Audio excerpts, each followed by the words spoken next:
Ketika kepolisian sampai di TKP ya, persis seperti gue bilang tadi, polisi ini menemukan bahwa mayat ini terbelah setengah badan. Pinggang dan kakinya tuh tidak menyatu. Serta daging-dagingnya itu telah dipotong rapi. Mohon maaf, daging di payudara itu dipotong.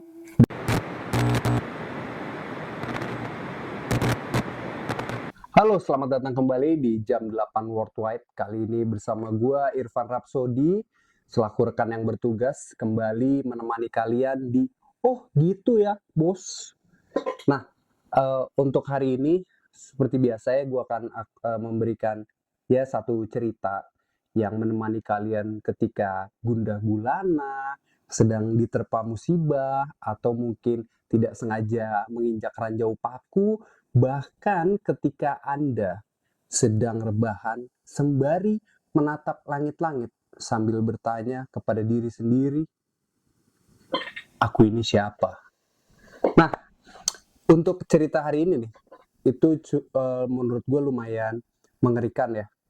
Jadi gue kasih tahu dulu dari awal, mungkin ada bahasa-bahasa atau kata-kata gue yang akan membuat lu tidak nyaman mendengarnya, membuat Anda terbayang, mungkin mual juga bisa jadi. Tapi ini cerita yang sangat menarik. Dan cerita ini tuh sampai sekarang masih belum ada kejelasan pasti siapa di balik dalang dari kisah ini. Nah, ini ceritanya. Los Angeles, Amerika Serikat, 15 Januari 1947.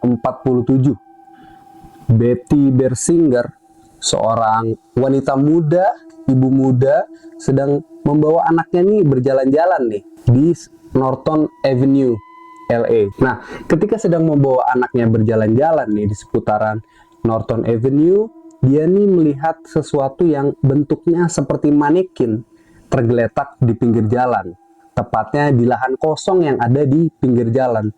Tentunya di tahun 47 mungkin masih belum banyak bangunan-bangunan di LA yang kita tahu seperti sekarang ya. Ketika ia mulai mendekat ke arah manekin itu, karena warnanya yang sangat putih sekali seperti manekin, ternyata yang dia lihat ini adalah sesosok mayat.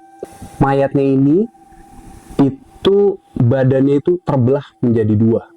Karena melihat hal ini, langsung saja si Betty ini kontak kepolisian setempat. Ketika kepolisian sampai di TKP ya, persis seperti gue bilang tadi, polisi ini menemukan bahwa mayat ini terbelah setengah badan. Pinggang dan kakinya tuh tidak menyatu. Serta daging-dagingnya itu telah dipotong rapi. Mohon maaf, daging di payudara itu dipotong dan entah ada di mana. Beberapa organ tubuhnya ini ditaruh di bawah pantat dari sang mayat tersebut. Nah, mayat ini tidak ada darah sama sekali, yang menandakan bahwa mayat ini sebenarnya sudah dibersihkan oleh orang yang memutilasi atau membunuh orang ini nih, mayat ini. Polisi langsung melakukan otopsi terhadap mayat tersebut dan mengidentifikasi mayat tersebut melalui sidik jari ya, agar tahu identitasnya siapa sih ini mayat. Yang polisi tahu dan Betty Bersinger tahu bahwa mayat ini adalah mayat seorang perempuan. Ditemukan bahwa wanita ini bernama Elizabeth Short. Beberapa tanda di tubuhnya juga menandakan ada siksaan terhadap wanita ini sebelum dimutilasi. Polisi akhirnya menyebarkan buletin kepada masyarakat. Jadi menyebarkan selebaran kepada masyarakat, mungkin ditaruh di beberapa tembok di bangunan-bangunan untuk mencari info lainnya tentang Elizabeth Short ini. Setelah itu didapatkan fakta bahwa Elizabeth ini itu datang ke LA atau Los Angeles pada Juli 1946. Dia ini bekerja sebagai waitress atau pramusaji ya, untuk memenuhi kebutuhan hidupnya. Di mana tujuan dia ke LA ini sebenarnya adalah menjadi seorang aktris di Hollywood. Nah, dia ini tinggal di apartemen sewaan ya, di sekitar klub malam bernama Florentine Gardens, tepatnya di Hollywood Boulevard. Saat berita tentang pembunuhan Elizabeth ini mulai menyebar luas, koran-koran Los Angeles ini mulai menyebut Elizabeth sebagai The Black Dahlia. Kenapa? Karena dia mempunyai rambut yang hitam dan didapati info bahwa Elizabeth ini sering memakai baju yang serba hitam. Penyebutan The Black Dahlia ini mengacu dari film yang pada saat itu viral ya, tenar ya pada saat itu, bernama The Blue Dahlia. Walaupun gue nggak tahu ya itu filmnya pembunuhan juga atau ya apa enggak, gue nggak tahu ya. Nah, walaupun kasus ini menjadi sangat terkenal saat itu, bikin geger gempar orang-orang Los Angeles, kepolisian ini masih kesulitan mencari dalang pembunuhan dari kasus ini. Hingga akhirnya seminggu kemudian, tepatnya pada 21 Januari 1947, koran di LA bernama The Examiner ini mendapatkan telepon dari seseorang yang mengklaim bahwa dia adalah pembunuh si The Black Dahlia atau Elizabeth Short. Dan orang yang mengaku pembunuh Elizabeth ini, dia akan mengirimkan barang-barang Elizabeth sebagai bukti bahwa benar dialah sang dalang pembunuhannya. Pada tanggal 24, koran The Examiner mendapatkan paket yang berisi sertifikat kelahiran Elizabeth, foto-foto Elizabeth, kartu nama, dan buku alamat Elizabeth. Serta tertulis juga pesan di paket tersebut. Ini bahasa Inggris ya. Los Angeles Examiner and other Los Angeles newspapers, here is Dahlia belongings, letter to follow. Jadi kepada koran Examiner dan seluruh koran yang ada di LA, ini adalah barang-barang dari Dahlia. Tulisan ini dibuat dari apa ya? Potongan-potongan yang dia potong tuh dari majalah, kayak clipping gitu. Nah, barang bukti ini, segala yang dikirimkan oleh yang mengaku dalam pembunuhan ini, itu tidak bisa dilacak sidik jarinya karena sudah diolesi oleh bensin ya. Jadi pintar juga nih orang nih. Jadi sidik jarinya tuh tidak terdeteksi. Nah, di tanggal 26 mereka nih mendapatkan pesan lagi nih, koran ini yang menyatakan ia akan menyerahkan diri pada tanggal 29. Nah, dan pada tanggal 29 ketika polisi sudah mengetahui di mana tempat dia akan muncul gitu ya, karena sebelumnya dia mengirimkan pesan bahwa dia akan muncul di A. Nah, polisi sudah ada di situ. Ternyata ketika polisi sudah di lokasi seharian, tidak ada sama sekali orang yang mengaku sebagai pembunuh dari Elizabeth Short ini. Hingga di satu titik polisi ini sudah mengerahkan sekitar 750 penyidik dan mewawancarai lebih dari 150 orang yang diduga berhubungan dengan kasus ini.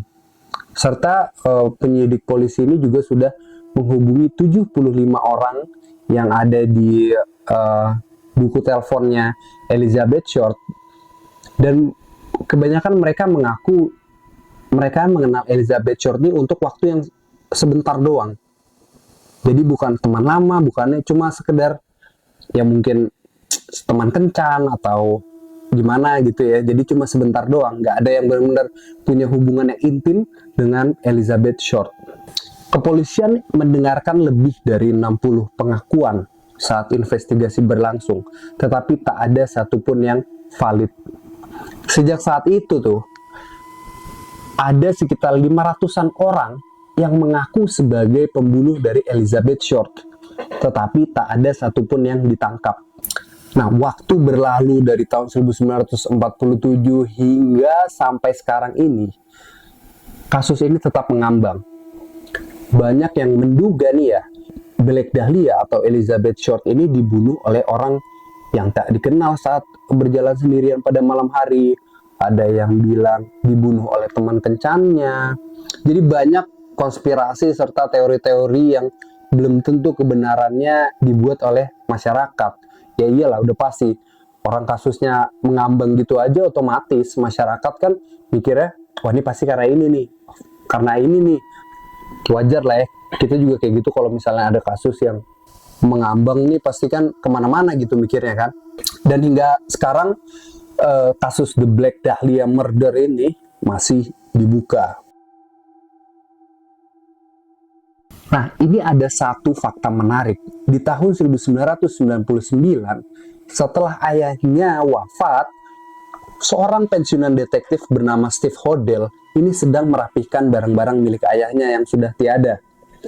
Saat dia menyadari ada dua foto yang mirip dengan Elizabeth Short di tempat penyimpanan barang-barang ayahnya. Ketika menemukan foto itu, Steve Hodel ini langsung menginvestigasi ayahnya berbekal ilmu dia sebagai seorang mantan detektif. Steve Hodel mencari segala informasi lewat arsip koran, kesaksian para saksi mata, bahkan minta informasi ke FBI. Nah, di sisi lain, tiba-tiba terang, di sisi lain foto-foto di Black Dahlia ini melihatkan bahwa badan tersebut yang dimutilasi dan dipotong ini ternyata kalau dianalisa itu potongannya sangat rapi sekali. Sangat rapi dan konsisten. Ini menunjukkan bahwa mutilasi atau proses pemotongan mayat Elizabeth Short ini sama dengan prosedur medis bernama hemikorporektomi. Nah, itu gimana detail hemikorrektominya itu lu bisa cari sendiri ya. Atau mungkin di sini ada dokter yang nggak sengaja nonton, boleh tolong dok ya dijelaskan di bawah. Nah, ayah Steve sendiri ini merupakan seorang dokter, di mana beliau masuk sekolah medis tuh di tahun 1930-an. Saat metode tadi, hemikorporektomi ini sedang diajarkan di sekolah pada saat itu, sekolah kedokteran. Nah, di arsip tempat ayahnya bekerja juga, ia menemukan kwitansi pembelian barang-barang bertanggal itu beberapa hari sebelum kejadian penemuan mayat Elizabeth Short. Nah, kwitansi pembelian ini apa sih? Jadi ada kwitansi pembelian sekantong besar pasir beton ya. Nah, sekantong besar pasir beton ini, kantongnya doang nih ya, kantongnya doang, itu ditemukan dekat dengan TKP Elizabeth Short ditemukan. Jadi sudah kosong ya, jadi pasir betonnya udah nggak ada. Dan saat Steve Hodel melakukan investigasi ini pada tahun 1999 ini, ya tipis-tipis 2000 awal, para polisi yang menangani kasus The Black Dahlia ini kebanyakan sudah meninggal. Iyalah, tahun 47 pasti udah pada meninggal ya, apalagi itu rentang waktunya jauh banget ya. Dan menariknya adalah ayah dari Steve Hodel ini, ketika Steve Hodel itu melakukan investigasi yang mendalam, nama dari ayahnya ini masuk ke dalam salah satu orang yang diperiksa oleh polisi. Jadi dari sekian banyaknya nama, nah ayahnya nih ada nih di daftar kepolisian sebagai saksi pasti ya, karena kan nggak ada tersangka yang ditetapkan gitu. Dan sampai 2013 kemarin Steve Hodel pun masih berupaya untuk menyelesaikan kasus ini ya, dan dia bersikeras bahwa ini emang ayahnya nih, bokap gue yang melakukan perbuatan keji ini nih. Oke, jadi itu cerita gue untuk hari ini. Semoga apa yang gue ceritakan ini menarik. Semoga kalau lu ada yang tertarik untuk menyelesaikan kasus ini, bisa gabung sama Steve Hodel atau langsung sana ke LA.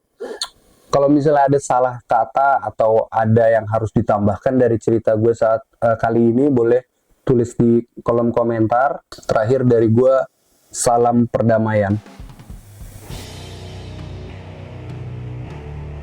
Jika kalian mempunyai cerita yang unik, lucu kek, atau mencengangkan, atau mungkin, wah nih cerita gue udah kayak Superman nih gue, itu pokoknya yang terserah yang kayak gimana aja, dan kayaknya pantas untuk gue ceritakan, itu boleh aja kirim ke jam8worldwide@gmail.com. Semoga ada yang ngirim ya. Kalau nggak ada yang ngirim ya, mau gimana lagi. Oke.